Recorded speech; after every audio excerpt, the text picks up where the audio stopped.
Accra, Ghana, July 2nd, 2026. Wow! At least 12 people have lost their lives, and hundreds more have been displaced after severe torrential rains caused massive flooding across major parts of Ghana, including the capital city, Accra.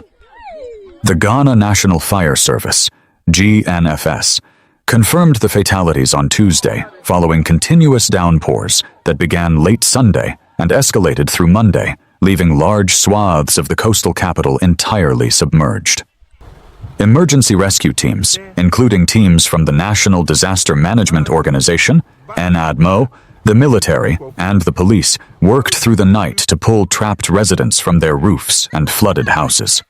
Officials have warned that the death toll of 12 could still rise significantly, as several people remain missing across the Greater Accra Region, and structural excavation operations are still underway.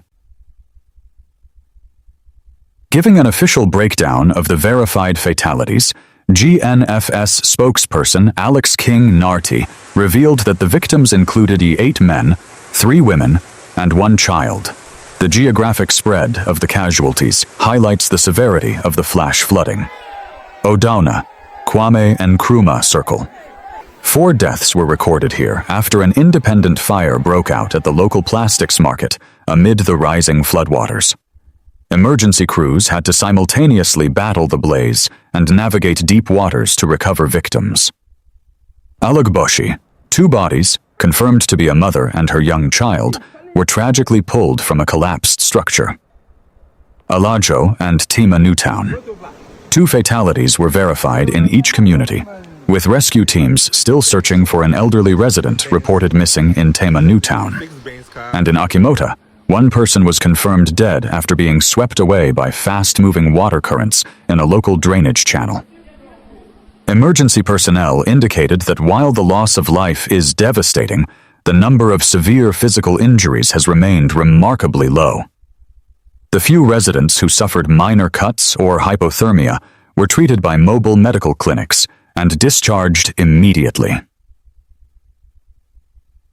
Unprecedented rainfall linked to changing climate patterns. Preliminary meteorological data showed that about 140 millimeters of rain fell on Accra in a single day.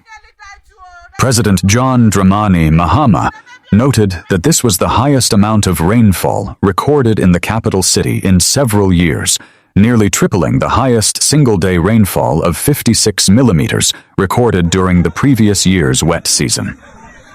Addressing the public, President Mahama emphasized that the sheer volume of water was driven by shifting global climate conditions that are completely beyond the government's direct control.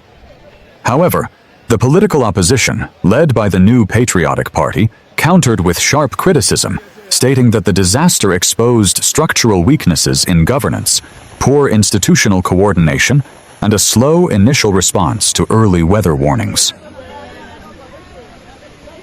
Despite the immense administrative challenges, unified emergency response teams successfully rescued more than 470 people who were completely cut off by the rising waters.